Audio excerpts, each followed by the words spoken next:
Olá, boa noite, 6h30. Chegou a hora do jornalismo regional aqui na tela da TH+ SBT. Hoje é quarta-feira, dia 9 de julho. Veja os destaques da edição de hoje. Polícia Civil de Caraguá prende integrante de quadrilha suspeita de assaltar cargas na cidade. Família de jovem que foi morto em rodeio anuncia a doação de órgãos. São José é a quarta cidade mais cara do estado para compra de imóvel. E especialista explica por que hoje é o dia mais curto do ano. Seja bem-vindo, TH+ Notícias está no ar.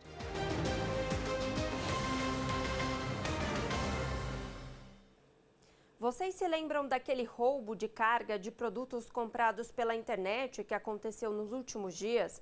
Então, tem novidades sobre esse caso. A Polícia Civil de Caraguatatuba conseguiu prender um homem suspeito de participar de uma quadrilha que vem assaltando cargas na cidade e também na rodovia dos Tamoios. Ele participou do roubo de uma carga avaliada em R$41 mil no último fim de semana. A imagem mostra o momento em que um dos suspeitos chega preso na delegacia. Na casa dele, a polícia encontrou todas essas encomendas que foram roubadas no último domingo. Entre os objetos, uma TV de 50 polegadas, ventilador, forno elétrico, teclado de música e vários outros eletrodomésticos. O alvo dos bandidos foi esta van. Na data do crime, os criminosos que estavam armados renderam o motorista e levaram vários produtos. Um prejuízo de mais de R$41 mil para a empresa. Com imagens de câmeras de segurança, a polícia conseguiu localizar o carro usado na fuga da quadrilha. As investigações apontaram que o veículo estava no bairro Pegorelli, região sul de Caraguatatuba. O dono do carro atuou como o motorista de fuga. Ele emprestou o veículo para o crime em troca de alguns produtos como forma de pagamento. Essa não foi a primeira ação desse grupo criminoso. Segundo a Polícia Civil, essa quadrilha já tinha histórico de assalto à carga pela cidade de Caraguatatuba e também pela rodovia dos Tamoios. O homem de 33 anos foi preso em flagrante e vai responder por roubo com uso de arma de fogo, sequestro do motorista da van e por fazer parte de uma quadrilha armada. A polícia continua com as investigações na tentativa de localizar os outros envolvidos. E em Ubatuba, um homem de 22 anos também foi preso em flagrante depois de furtar uma adega. Uma câmera de segurança flagrou o momento que o homem chega de bicicleta no estabelecimento que fica na Praia Grande. Pouco tempo depois, uma outra câmera, agora dentro da adega, registra a movimentação do bandido. Ele fica pouco tempo no estabelecimento, mas conseguiu levar maços de cigarro, além de R$2 mil em dinheiro. O dono do local avisou a polícia, que rapidamente prendeu o bandido em flagrante. E também teve prisão lá na Serra da Mantiqueira. A Polícia Civil de Campos do Jordão prendeu um homem foragido lá do Ceará, na cidade. A Polícia Civil de Campos do Jordão, em mais uma ação aí de repressão ao crime e cumprimento de mandados de prisão, logrou êxito em capturar um foragido do estado do Ceará. Esse indivíduo de 23 anos, ele estava sendo procurado, estava com mandado de prisão em aberto, prisão preventiva, pelo delito de homicídio praticado lá no Ceará, onde foi expedida sua prisão, e ele estava homiciado, escondido aqui em Campos do Jordão. Essa operação faz parte também da operação no estado todo de São Paulo, denominada Operação Rastreio, que é o monitoramento e o cumprimento de mandados de prisão que estavam em aberto. Nós continuamos aí com o nosso trabalho intenso de monitoramento dos criminosos que vêm de outros municípios para se abrigar, para se esconder aqui no município de Campos do Jordão e demais municípios da Serra da Mantiqueira. Vocês aí em casa se lembram que na segunda-feira a gente falou aqui no jornal sobre um jovem que tinha sido espancado durante a festa de rodeio lá em Piquete, né? É o Guilherme Araújo Cabral Alcarello, de 21 anos. Ele sofreu traumatismo craniano e teve morte cerebral. Mais cedo a nossa equipe conversou com a mãe dele, que muito emocionada tomou uma decisão muito importante. Eu fiquei sabendo que foi um esbarrão que ele deu num dos meninos, nem foi na verdade, né? Foi um esbarrão que deu na quinta-feira, na festa piquete. Aí ele esbarrou no menino, os meninos queriam brigar, eles conversaram, tudo. Aí ficou tranquilo. Aí na sexta-feira meu filho eles estavam lá, tranquilo. Aí chegou no sábado, meu filho foi de novo na festa. Aí chegando, meu filho foi na festa com um amigo dele. E aí eles foram saindo do banheiro, que era um lugar meio um pouco afastado, assim, parece que é um pouquinho afastado. Diz que o que eu sei é que mais de 10 juntou nele e 3 juntou no amigo dele. Aí parece que jogaram areia no olho dele pra ele pra conseguir derrubar ele, aí espancaram ele, até a morte, né, porque quando e não teve socorro de polícia, não teve socorro não tinha, como é que fala? Segurança no local. Uma festa daquele suporte, deveria ter segurança, porque, né, para o menino ser espancado até ficar desmaiado, né, até entrar em coma, na verdade, porque ele já chegou em coma no hospital. Foi uma brutalidade que fizeram com eles. Então chega a me dar uma revolta, porque, tipo assim, como que não tinha uma festa daquele suporte? Muitas pessoas eles trazem cantor de fora, pagaram caro, não ter, tipo assim, um policiamento, ainda mais perto de banheiro, tem que ter segurança, policiamento, deixaram, tipo assim, um menino ser espancado até a morte. É muita crueldade, entendeu?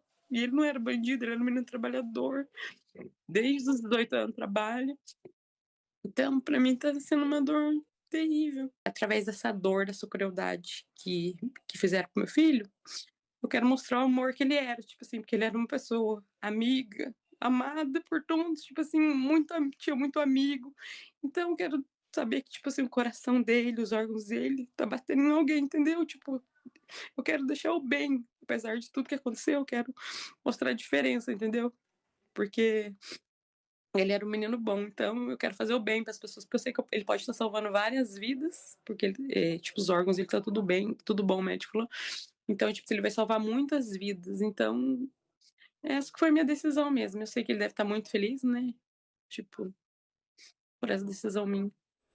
Nossa produtora conversou com a Suelen agora há pouco por telefone. Até umas 5 horas da tarde, a cirurgia para a retirada dos órgãos ainda não tinha terminado. Ela contou que um helicóptero e várias ambulâncias estavam posicionados aguardando o fim da cirurgia. Ela contou também que até então não sabia quais órgãos serão doados, mas que os médicos falaram para ela que o filho poderá salvar de 9 a 10 vidas. A Suelen, mãe do Guilherme, diz que decidiu doar os órgãos do filho para mostrar o lado bom que ele tinha e como ele era. Ela disse, agora abre aspas, através da crueldade que fizeram com o meu filho, quero mostrar o menino bom que ele era e assim salvar várias vidas. Além da dor que estou sentindo, por outro lado, estou muito alegre de saber que o coração dele estará batendo em outra pessoa. Decisão muito linda da Suelen e muito difícil também. E olha só, 2 casas foram interditadas no bairro Parque dos Príncipes, em Jacareí. Mas uma delas vai precisar ser demolida pela prefeitura nos próximos dias. O Matheus Andrade chega ao vivo aqui com a gente, traz mais informações. Ele está bem no local que a casa aí vai ser interditada. Boa noite, Matheus. Oi, Bia, muito boa noite para você, para todos que nos acompanham.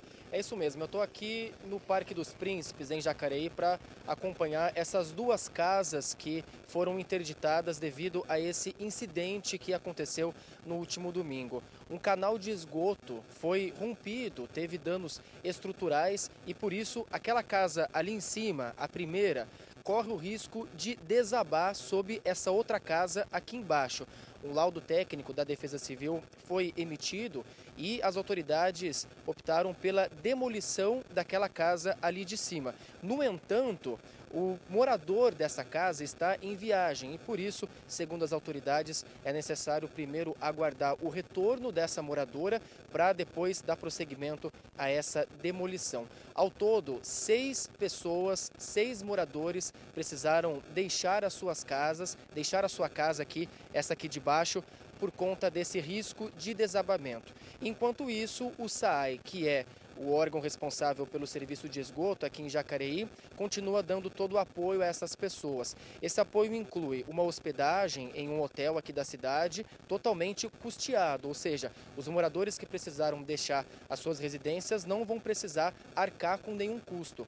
A gente conversou com uma moradora, inclusive, aqui dessa casa de baixo, e ela disse que está sendo super bem tratada, os órgãos competentes estão acompanhando muito bem essa situação, dando toda a atenção. Enquanto isso, os moradores seguem aguardando as investigações da Defesa Civil e do SAAI sobre o que pode ter causado esse rompimento no canal de esgoto. Segundo a moradora que a gente conversou, o esgoto acabou entupindo, a água acabou voltando ali para a casa de cima e, com isso, os danos estruturais dessa casa foram acontecendo. Enquanto isso, os moradores seguem aguardando e a Defesa Civil continua interditando aqui o local. Dá para a gente ver aqui que as duas casas continuam interditadas, Bia. Uma situação bem complicada aqui no Parque dos Príncipes, em Jacareí. Volto com você aí no estúdio. E a gente segue daqui acompanhando esse caso, né? E aí o dia também que a casa for demolida, a gente manda a equipe lá para acompanhar. Matheus, obrigada. Viu? Bom trabalho para você e boa noite. Mais 2 mortes por dengue foram registradas aqui na região. Em Jacareí foi confirmada a 6ª morte. Hoje é a cidade com mais vítimas da doença aqui na região. No litoral norte, Ilhabela divulgou a 1ª morte, uma idosa de 100 anos que faleceu em abril e teve a confirmação da causa da morte somente ontem. Toda a região do Vale do Paraíba, Litoral Norte e Serra da Mantiqueira já contabilizam 18 vítimas da doença. E eu acho que você aí de casa deve ter ouvido falar ou lido em algum lugar que hoje nós vivemos um dos dias mais curtos do ano. Você acha que passou rápido por aí? A nossa equipe conversou com o meteorologista Giovanni Dolife para entender esse fenômeno durante o inverno. Esse tempo que o dia vai ser mais curto vai ser de 1,3 milissegundos. Então é um milésimo de segundo, quer dizer, ninguém vai perceber no dia a dia. Agora, sistemas de maior precisão, tipo GPS, sistemas de computadores, né, podem, ao longo do tempo, ter algum problema com esses dias mais curtos. Interessante o dia ser mais curto, e esse tanto que ele vai ser mais curto é um tanto maior do que costuma ser. Então, desde 1960, a gente não tinha uma redução tão grande assim na duração do dia, né? Grande esse milésimo, né? E tem algumas teorias, algumas hipóteses, alguns processos que podem ajudar a explicar, né? Os cientistas ainda não sabem apontar exatamente o motivo. Mas quando a gente tem variações na velocidade da Terra, normalmente podem ser influência de mudança na distribuição da massa na Terra, né? O centro da Terra é um núcleo de magma, né? Rocha derretida, a gente pode ter movimentações ali. A própria crosta da Terra, em 2011 a gente teve um grande terremoto no Japão, e isso modificou a velocidade de rotação da Terra. Tá? E também distribuição da água dos oceanos e das calotas de gelo, geleiras, né? Então, por exemplo, o planeta está aquecendo, a gente sabe que algumas regiões de gelo estão derretendo, né? Então isso pode causar alguma modificação no balanço de peso ali do planeta e modificar a velocidade, é uma das possibilidades. Então eu falei de possibilidades, motivos dentro da Terra, né? Mas pode ser de fora. A distância da Lua com relação à Terra também influencia essa velocidade de rotação. E a gente está vivendo um período em que a Lua está um pouquinho mais distante, né? Outra coisa que a gente não percebe, mas é bem pouco, mas pode influenciar. A Terra também sofre influência da gravitação do Sol e de outros planetas no sistema solar. Então a gente pode ter tanto motivos dentro da Terra, mudando a distribuição do peso, como mudanças fora da Terra nessas forças gravitacionais entre os vários astros, né? Lua, Sol e planetas. E aproveitando o assunto, tá fazendo bastante frio pela manhã, né, gente? Pois deve continuar assim, mas em algumas cidades as máximas chegam aos 25 graus amanhã, o sol deve aparecer. Vamos ver então como ficam as temperaturas aqui na região.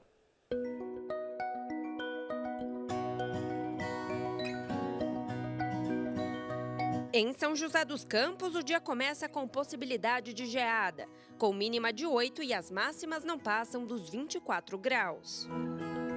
Já em Guaratinguetá, o sol aparece durante o dia, podendo chegar aos 25. No litoral norte, em Ubatuba, amanhã terá nevoeiro e as temperaturas ficam baixas no começo do dia, com mínima de 10 graus e máxima de 22. Na Serra da Mantiqueira, em Santo Antônio do Pinhal, o dia será frio, com máxima de 17 graus.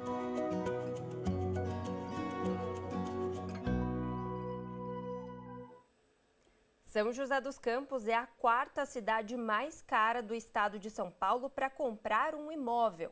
A cidade mantém a trajetória de valorização acima da inflação. A Raquel sempre soube exatamente o que queria: espaço, conforto e segurança. Mas descobriu que em São José dos Campos, transformar esse desejo em realidade tem um preço alto. Foi longa, eu acho que a gente demorou uns 2 anos para a gente conseguir achar uma casa que fosse de acordo com o que a gente queria. Mas depois de muita procura, nós conseguimos achar uma ali que fosse no bairro onde eu já morava. Então é um bairro que eu conheço bastante, que eu gosto, que a gente gosta, né? Foi justamente a valorização do mercado que virou o jogo para ela. A Raquel já tinha um apartamento comprado antes da pandemia. O imóvel valorizou e ela vendeu por um valor 2 vezes maior do que o valor que pagou. A gente, na época da pandemia, nós compramos um apartamento e depois, agora, quando a gente foi vender, ele já estava o dobro. E aí foi que a gente conseguiu uma quantia boa para conseguir dar como entrada da casa. Porque se não fosse o apartamento, eu acho que nem chegaria nem perto da realidade agora de comprar uma casa, né? Então, o apartamento foi um start muito bom. Que a pandemia, por péssima que tenha sido, nesse quesito, ela conseguiu, ajudou com que valorizasse mais depois, né? São José dos Campos se destaca no cenário paulista. Com R$ 1.529 por metro quadrado, a cidade já é a quarta mais cara do estado de São Paulo para comprar um imóvel, segundo o índice Fipzap. A localização e o fácil acesso a rodovias e polos tecnológicos têm atraído quem busca infraestrutura e qualidade de vida. A alta de preços tem sido constante. Em 12 meses, a valorização acumulada é de 6,56%, reflexo da demanda aquecida por moradia em uma cidade que oferece qualidade de vida e oportunidades. São José dos Campos é uma cidade que teve uma evolução industrial fora do comum nos últimos 20 anos, foi absolutamente fantástico. E o mercado imobiliário não seguiu na mesma proporção, não avançou. Com isso, o que acontece? A propriedade imobiliária existente acaba valendo muito dinheiro. Então, essa valorização não há o que segure, né? A lei da oferta e da procura. Quem sente o impacto direto dessa movimentação são os corretores de imóveis. A gente está tendo aumento, sim, nos valores tanto de locação quanto de compra de imóveis, mas o custo-benefício que São José traz, ela é bem mais atraente do que toda a região do Vale do Paraíba.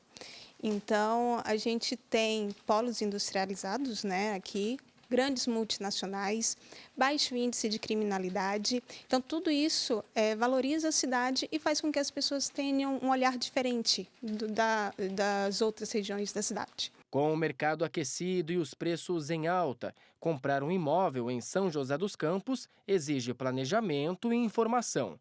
Dentre as estratégias está pesquisar cuidadosamente os valores e as melhores condições de financiamento. Por ela estar sendo, o índice está elevado, tem uma queda de venda, mas não do valor do imóvel. Tá? Então, quando os índices voltarem a ficar medianos ou reduzirem um pouco, a tendência não é a redução dos valores dos imóveis, sim, sempre um crescente.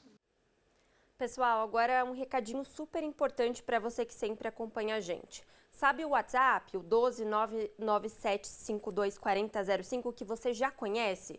Esse número é exclusivo para os recadinhos, para as fotos, para as mensagens de carinho de vocês e também para tirar dúvidas quando a gente tem entrevistados aqui no estúdio. Agora nós temos mais um número de celular, então anota aí, é o 12996811301. Esse é o WhatsApp do TH+ Repórter, que é exclusivo para denúncias e reclamações. Então, quando você quiser reclamar da falta de luz, da falta de água, mato alto, rua cheia de buraco, você tem que enviar essa mensagem para a gente, então, nesse novo número, o 996811301. Esse número também é para você que quer reclamar aí sobre aguardo de cirurgia, exame médico que não sai, sua vez nunca chega. Então, manda mensagem para esse número. Para qualquer tipo de bronca e reclamação, então você conta com a gente, que a gente vai até você e dá aqui a sua reclamação nos jornais ao vivo. Então, o número para vocês é o 99681 1301 do TH+ Repórter. Combinado? Olha só, primeiro intervalo por aqui, já tem entrevista ao vivo aqui no estúdio. E a gente vai falar sobre o desejo excessivo de permanecer na cama. Nesse frio, então, eu sei que tem muita gente aí em casa que quer ficar debaixo das cobertas, né? Você tem esse sentimento? Então envia aqui pra gente. É o 12997524005. A gente volta já.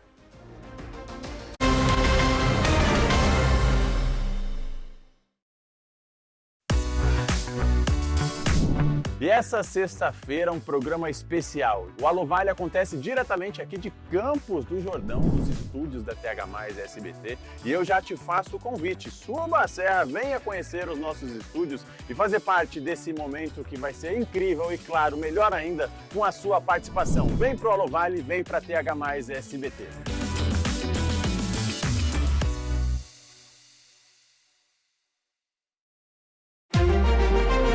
TH+ Notícias. Oferecimento. Abratio Center Vale Shopping Piso Dutra. É Vero diferente. É Vero Abratio. Laticínios Comevap. Garantia de qualidade. Quando a pessoa ela tem um mal súbito desse, a gente acorda no hospital, perguntei para minha esposa o que tinha me passado, aí ela falou que eu tinha sofrido uma parada cardiorrespiratória. Então foi de extrema importância essa velocidade que quando eu cheguei lá no Hospital da Vila, eu tive. O meu relacionamento pós esse acontecimento com a minha esposa e com a minha filha é muito mais intenso, né? Eu agradeço todo mundo de coração mesmo por ter me auxiliado nessa hora difícil da minha vida, viu?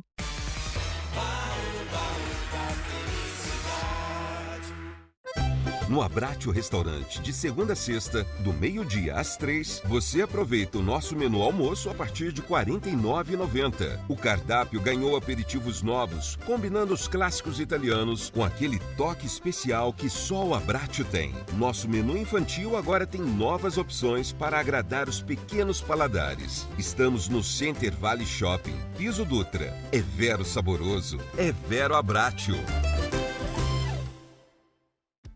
A Roda da Vida nos apresenta uma sociedade que pede ajuda. A Casa do Pequeno Cidadão acolhe e oferta atividades de assistência social e apoio a pessoas em situação de vulnerabilidade, visando a inclusão social e o exercício de sua cidadania. Nós transformamos nossas vidas para viver ao lado de vidas transformadas. Quinta, 11h20 da noite.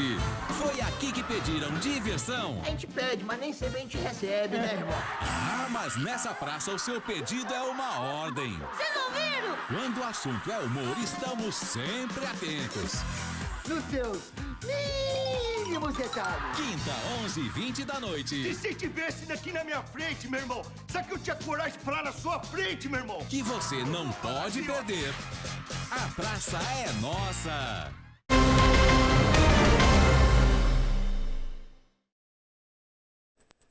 No mundo em que todo mundo parece estar conectado, 1 em cada 6 pessoas é afetada pela solidão.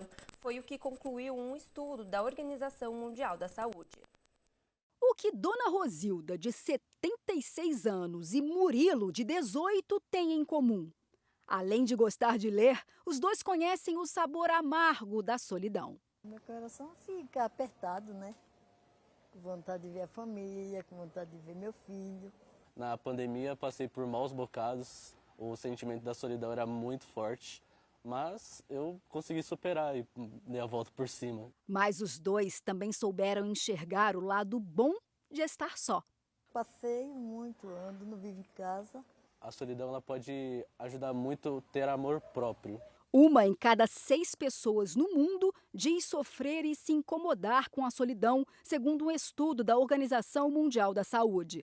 O isolamento atinge 1/4 dos adolescentes e 1/3 dos idosos. A gente parte de um princípio que é inerente a todo e qualquer ser humano, independente da idade, que é a necessidade que todos nós temos de pertencer, o reconhecimento, o sentir-se inserido. Se sentir sozinho pode ser assustador. A questão é que o problema não para por aí. A solidão e o isolamento estão associados a cerca de 100 mortes por hora no mundo, segundo a pesquisa. É a confirmação de que o que está aqui tem um alcance maior do que muita gente imagina. Então, se eu estou frustrada, se eu estou triste, se eu estou deprimida, se eu já não estou me enxergando mais no meu universo, se eu não me reconheço, de alguma forma o meu corpo também vai sofrer, vai sinalizar e essas coisas podem ser potencializadas.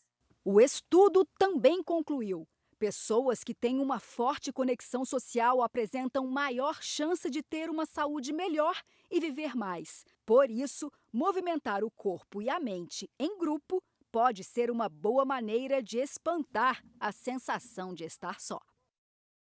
É no convívio, é na troca de experiência, na troca de ideias, que as pessoas acabam se fortalecendo, tanto fisicamente como principalmente mentalmente, né? Prevenindo doenças, prevenindo demências e outras questões desse tipo. Mesmo quem não tem tanta experiência de vida assim, já aprendeu como preencher os espaços vazios. Primeiramente, gostar de si próprio, gostar de estar com você próprio primeiro, para depois gostar de ficar com as outras pessoas, porque se nem você gosta de estar com vocês, o que diria das outras? Você aí em casa sabe o que é clinomania ou clinofilia? É um termo que descreve o desejo excessivo e muito persistente de permanecer na cama. Muitas vezes é associado à dificuldade de sair dela. Por isso, a gente recebe aqui no estúdio a Laira Batistetti, que é psicóloga, já está aqui comigo. Laira, obrigada pela sua presença. E olha, se você em casa tem alguma dúvida, manda pra gente, tá? No 12997524005, que a gente responde aqui ao vivo. Laira, para começar, queria que você explicasse o que é esse termo complexo, né? Porque eu não conhecia. A clinofilia, ele é um sintoma, né, das doenças aí, né, dos transtornos mentais. Então, muito comum na depressão, principalmente na depressão moderada e grave, né? Em algumas condições também de traumas, de luto, de burnout. Então, ele não é um diagnóstico em si, ele não tem um CID, ele não tem um número de DSM, né? Não tem uma classificação, mas ele é um sintoma que a gente encontra nesses quadros.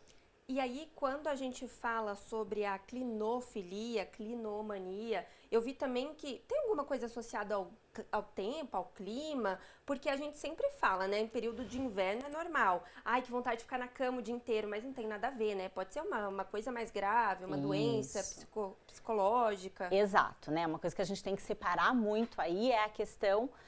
o friozinho traz a vontade da gente ficar na cama. Algumas pessoas gostam mais do frio, outras pessoas não gostam. Eu, particularmente, não gosto do frio.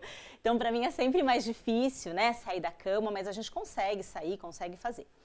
O que vai caracterizar a clinofilia é a falta de energia vital. Eu não tenho energia para fazer as coisas do meu dia a dia. Então, não é um cansaço ou uma preguiça, tá mais frio, eu quero ficar em casa. Uma outra coisa, Beatriz, que a gente pode considerar é que muitas vezes eu tive uma semana mais exaustiva. Eu tive uma semana que eu trabalhei mais, eu tive que entregar um projeto, né, no trabalho, eu tive que estudar para muitas provas. Então é natural que no sábado, no domingo, eu queira ficar mais tempo em casa. É diferente a clinofilia porque é uma falta de energia vital mesmo. Então a pessoa, ela normalmente, inclusive o que ela chega a dizer pra gente é assim, não é seguro eu sair da cama, eu não quero sair porque eu não sei o que eu vou encontrar, né? Aqui na minha cama eu me sinto mais à vontade. Então ela vai perdendo a vontade de fazer coisas que normalmente ela faria e sentiria prazer. E aí, essa questão de perder a vontade de fazer algo normal no dia a dia, é isso que a pessoa tem que ficar atenta? É o primeiro sinal, por exemplo? O que ela tem que ficar atenta para saber, preciso buscar ajuda? Isso. Acho que principalmente a funcionalidade, né? Eu perdi minha funcionalidade. Comecei a perder o horário de trabalho, deixei de fazer atividades que eu gosto, principalmente atividades que eu gosto. Então, eu adoro ir para academia. Poxa, não estou conseguindo mais ir para academia. Ou eu adoro estudar um tema específico, eu gosto de alguma atividade, gosto de encontrar os meus amigos. Eu não quero mais sair, eu quero ficar na minha cama e aqui é o lugar que é mais confortável. Então, essa é uma característica. A pessoa não necessariamente ela vai estar dormindo. muitas vezes ela vai estar acordada, mas ela não tem vontade, ela não tem energia mesmo para sair ali daquela condição. E aí, por exemplo, a pessoa que, eu vou comer alguma coisa, vai até a cozinha, pega, volta para a cama. Vou ao banheiro, volto para a cama. Pode ser algum sintoma, sim. né? Vou trabalhar sempre na cama. Isso. E isso vai atrapalhando e vai fazendo com que cada vez mais esse quadro vá se estendendo, né? Então, e aí é difícil muitas vezes, porque a família também, às vezes, não entende muito esse processo. E aí vai dizer, você tá com preguiça, você é vagabundo, tem que sair, né? Com tanta coisa boa na vida, por que você não vai fazer? E aí, na verdade, não é que a pessoa não quer, ela não consegue de fato. Então, ela precisa de acolhimento, né? É importante buscar ajuda, então, tanto a ajuda de um psicólogo, quanto muitas vezes vai precisar também do auxílio de um psiquiatra, né? Porque em alguns casos a gente vai precisar entrar com uma medicação para auxiliar, né? Mas a psicoterapia, ela é muito importante para ajudar no comportamento. Eu entender qual que é a função desse comportamento, o que está gerando isso, né? O que está impedindo que a minha energia vital circule de uma maneira natural, né? E aí vai ajudar nesse processo, tanto de psicoeducação, de orientar a família e orientar o próprio paciente, como também de estabelecer estratégias. Então, como que a gente vai fazendo? Isso que você falou, né? Não consigo sair da cama por nada. Então, eu vou sair, pelo menos vou levantar e vou tentar não voltar. Vou abrir a janela do quarto, né? Então, muitas vezes são passos pequenos que a gente vai estabelecendo para conseguir sair desse quadro. E aí, pra gente... olha só. Acabei de receber aqui que a gente tem pergunta, hein? Eu ia fazer a última pergunta, mas a gente tem uma pergunta. Vamos ver aqui no telão? Marlene, não sei de que cidade é a Marlene. Boa noite, Bia. Eu tenho muita insônia e tenho dificuldade para dormir. Ficar na cama durante o dia pode ser, por exemplo, ela tem insônia e dificuldade para dormir. Aí ela vai estendendo na cama, São quadros diferentes, né? Esse quadro me parece muito mais aí algo relacionado a um transtorno do sono, né? Então precisaria investigar o porquê dessa insônia, né? O porquê dessa dificuldade. Porque, na verdade, a clinofilia, a característica dela é a pessoa consegue até dormir, né? Ela dorme horário normal, ela tem o sono. Às vezes pode alterar sim, porque se a gente está pensando num quadro de depressão, ou se a gente está pensando num quadro, por exemplo, de ansiedade, pode ter sim essa alteração. O que a gente vai olhar, né, quando a gente pensa nesses quadros? Alteração de sono, alteração de apetite, né? Isso para mais ou para menos, né? Então, posso diminuir. Então, pode sim, a clinofilia pode ter uma alteração do sono, mas não é uma característica ter aí um aumento de sono ou diminuição do sono muito significativa. O que mais marca mesmo é a dificuldade da pessoa durante o dia realizar as atividades dela. Né? E fazer aí, as coisas. Percebeu essa dificuldade, terapia, pedir ajuda, né? Que é muito bom. Inclusive, é muito bom para todo mundo, né, Laira? É importante, né? Acho que o mais importante é a gente entender, inclusive simbolicamente, o que está me trazendo esse sintoma. Né? Então, se é um processo de luto, é natural que alguns dias a gente não sinta vontade, dependendo da relação que eu tenho ali com a pessoa que faleceu. Às vezes não é um luto da pessoa, Beatriz, né? É um luto de um trabalho que eu tive, que eu gostava muito, que eu era muito envolvida, eu vivia só para aquilo. Então, a importância da psicoterapia é para a gente ressignificar a relação, né? Ressignificar a minha vida, para que eu possa, então, lidar com os sintomas. Eu costumo dizer no consultório que, assim, existe psicoterapia sem medicação, mas não existe medicação sem psicoterapia, né? Então, às vezes, as pessoas querem ir pelo mais rápido. Eu vou ali no psiquiatra, aí eu tomo uma medicação. Muitos psiquiatras, eles já indicam, olha, precisa fazer psicoterapia. Mas aí as pessoas muitas vezes não querem ir, né? Então, assim, o que vai realmente trazer um benefício é a psicoterapia para a gente poder estar ressignificando e compreendendo toda essa dinâmica. Maravilha. Laira, obrigada Imagina. pelas informações aqui, estamos bem munidos, né? E obrigada pela sua participação. Eu que agradeço pelo convite. Vamos lá, gente? Vamos para o nosso intervalo agora, daqui a pouco a gente volta.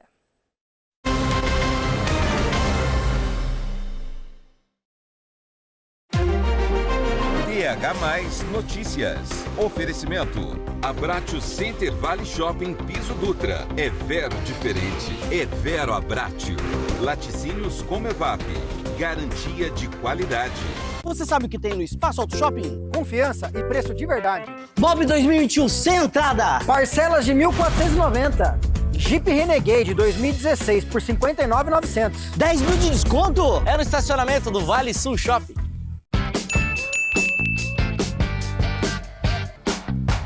Tá dormindo, João? Tá sonhando, Zé. MP2 Varicap que a ST Cross vai ser meu. E tem mais 175 mil em dinheiro, viu? O meu sonho, carro zero e dinheiro no bolso. No Super Giro, 30 prêmios de R$ 1.500. No primeiro sorteio, 10 mil. No segundo e terceiro, uma moto Honda em cada. E no quarto sorteio, um T-Cross mais 175 mil reais. Valicap é regional, hein?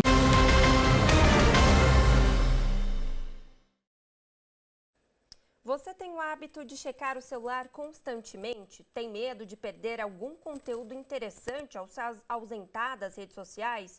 Espera ansiosamente para que aquelas suas fotos tenham curtidas e comentários? Caso as respostas sejam sim, fica atento porque tem um sintoma de uma síndrome aí, é a FOMO. Quem olha a Mariana colorindo esses desenhos tão tranquila nem imagina que ela tem FOMO. Você sabe o que é? Essas siglas, FOMO, significam em inglês Fear of Missing Out. Em português, é o simples medo de estar esquecendo algo ou de ser deixado de fora. A Mariana convive há 1 ano com os sintomas. Eu acho que tem termos que a gente acaba vendo tanto que a gente se familiariza com ele, né? Então, a FOMO, eu fui vendo uma coisa ali, outra aqui, e eu fiquei, nossa, o que será que é isso? E eu fui atrás de entender. E daí eu descobri que a FOMO era uma sigla, né, para um termo em inglês, que era o medo de estar de fora.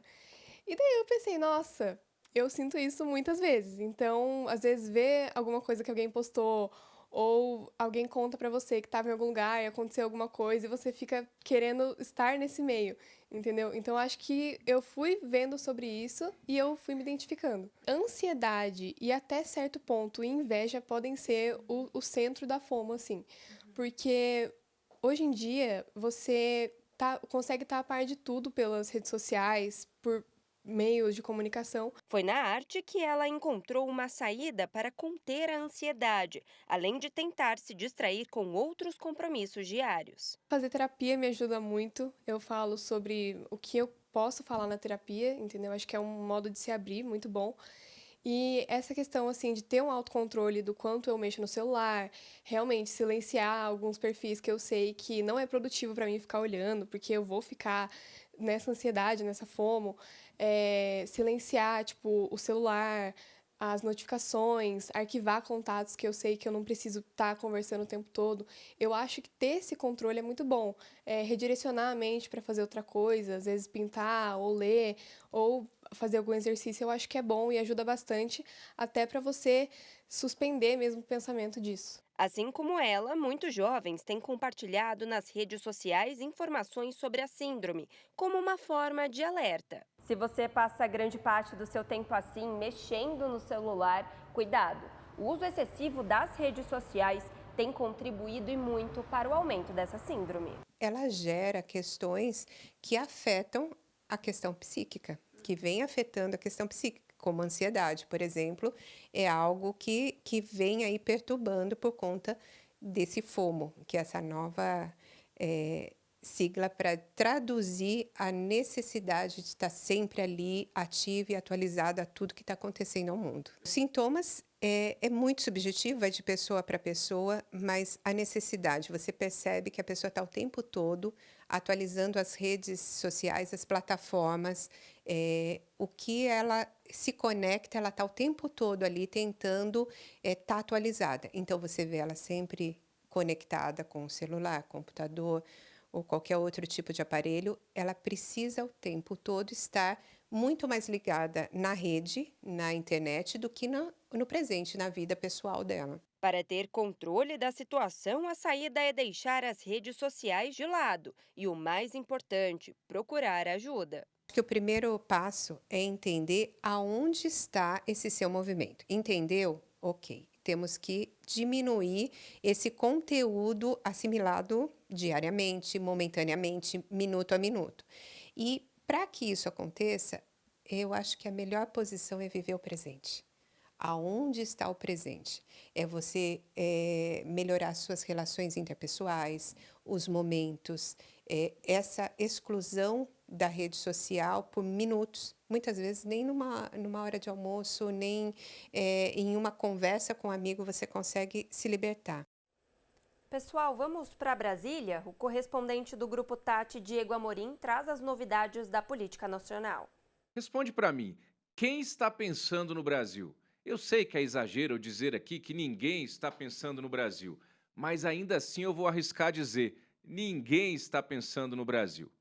Pode surgir um monte de gente querendo argumentar e defender que sim, o fulano ou cicrano está pensando no bem do Brasil, enquanto o outro está pensando no mal do Brasil. E aí a gente cai de novo e sempre naquelas narrativas simplistas que não nos tiram do lugar e fazem com que não pensemos no Brasil real, nos problemas reais do Brasil.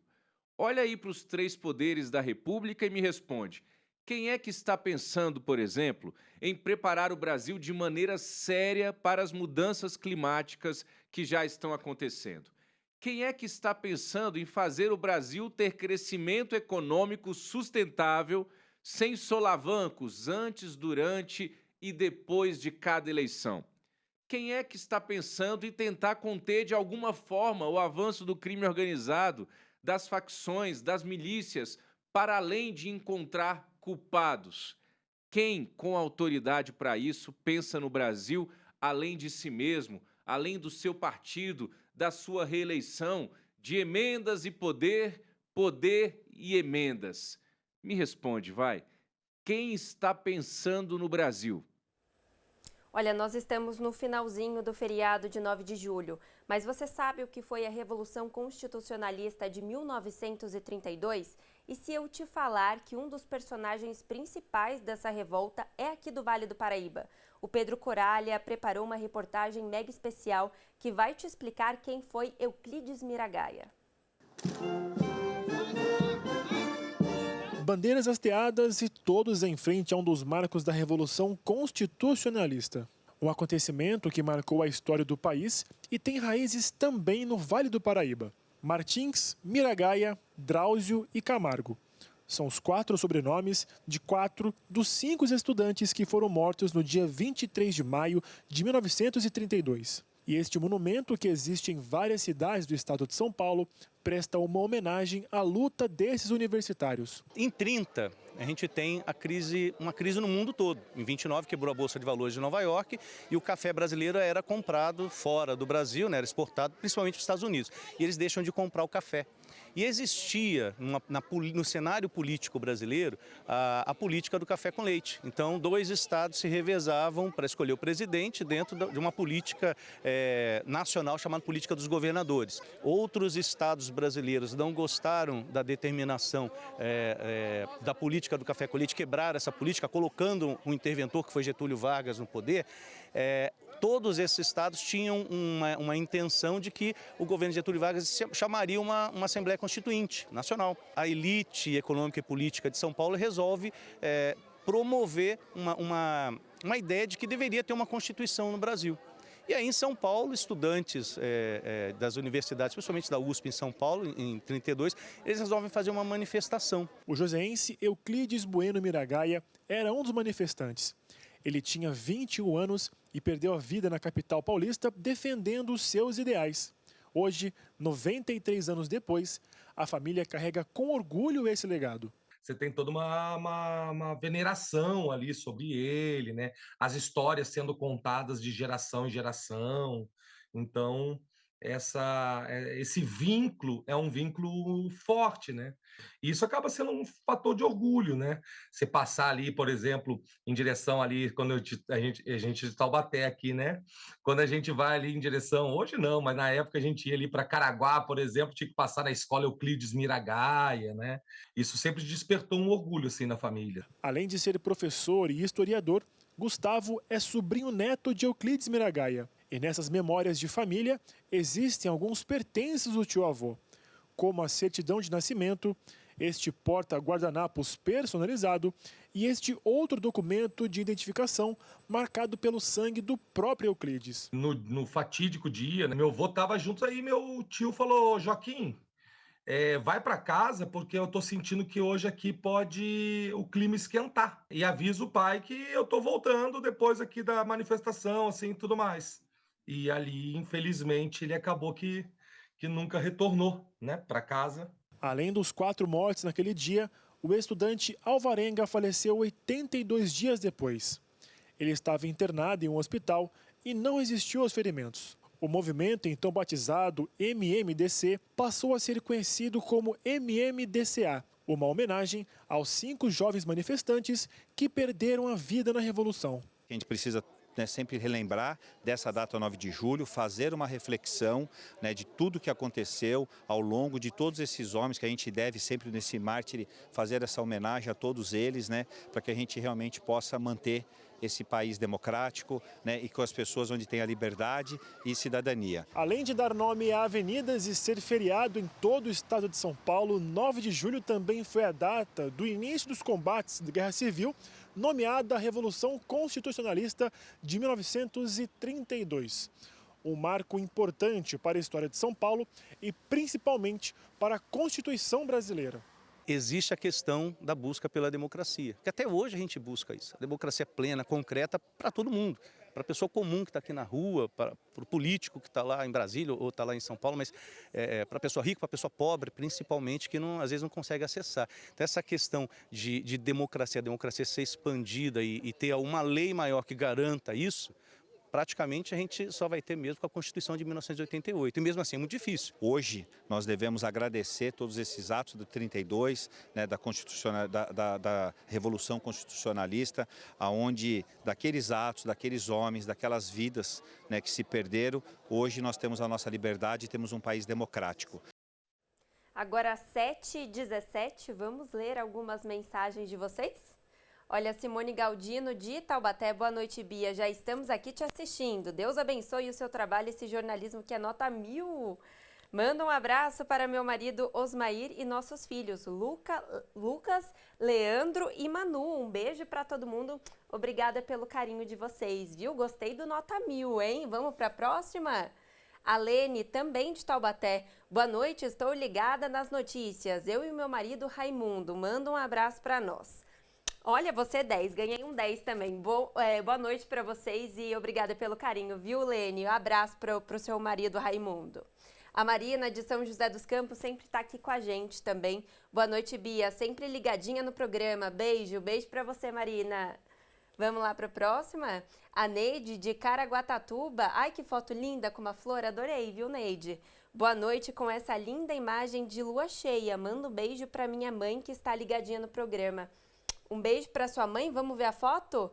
Olha que coisa linda, Caraguatatuba, né, gente? Cidade maravilhosa.